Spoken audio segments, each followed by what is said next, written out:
Medchal NDA 400 సీట్లు కైవసం చేసుకుని మోడీ మళ్లీ ప్రధాని కావడం ఖాయమని మల్కాజ్గిరి బీజేపీ ఎంపీ అభ్యర్థి ఈటెల రాజేందర్ ధీమా వ్యక్తం చేశారు. కుకట్పల్లి నియోజకవర్గంలోని ఓల్డ్ మోయిన్పల్లి ప్రియదర్శిని హోటల్ నుండి దుబాయ్ గేట్ వరకు జరిగిన రోడ్ షోలో పాల్గొన్నారు. అనంతరం ఈటెలకు బీజేపీ శ్రేణులు ప్రజలు ఘన స్వాగతం పలికారు. రాష్ట్రంలో కాంగ్రెస్ అధికారంలోకి వచ్చి 4 నెలలు గడుస్తున్నా ఇప్పటికీ ఇచ్చిన హామీలను అమలు పరచలేదని ఆయన ఎద్దేవా చేశారు. ఈ దఫా మోడీ గారే మళ్ళీ ప్రధానమంత్రి కావాలి బిడ్డ. మొన్ననే మల్కాజ్గిరికి వచ్చిపోయిండు. తెలంగాణ గడ్డ మీద తొలి శంకారామం పూరించిపోయిండు. ఈసారి 17 సీట్లలో 12 పక్కా గెలవాలి, మిగతా వాటిలో కూడా పోటీ పడాలని చెప్పి ప్రజలు చెప్పిండ్రు. మీకు తెలుసు, ఈ దఫా ఎక్కడ కూడా రాజీ పడకుండా మన కార్యకర్తలు నాయకులు నెల రోజులుగా ఎన్నికల ప్రచారం దూసుకుపోతూ ఉన్నారు.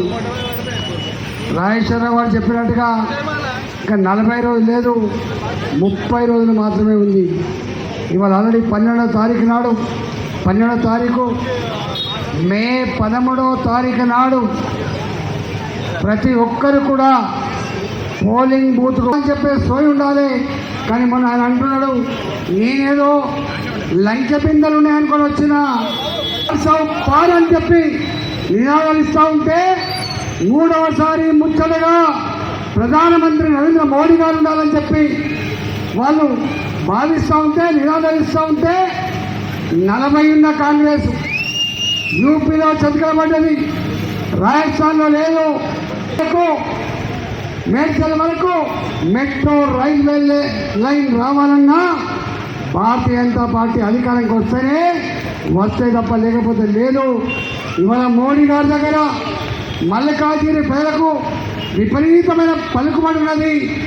మొన్న మల్కాజ్గిరి చౌరస్తాలో మోడీ గారు వచ్చినప్పుడు ఎంత గొప్పగా స్వాగతం పలికిండ్రు, ఎంత ప్రేమను కురిపించిండ్రో నేను చెప్పాల్సి లేదు.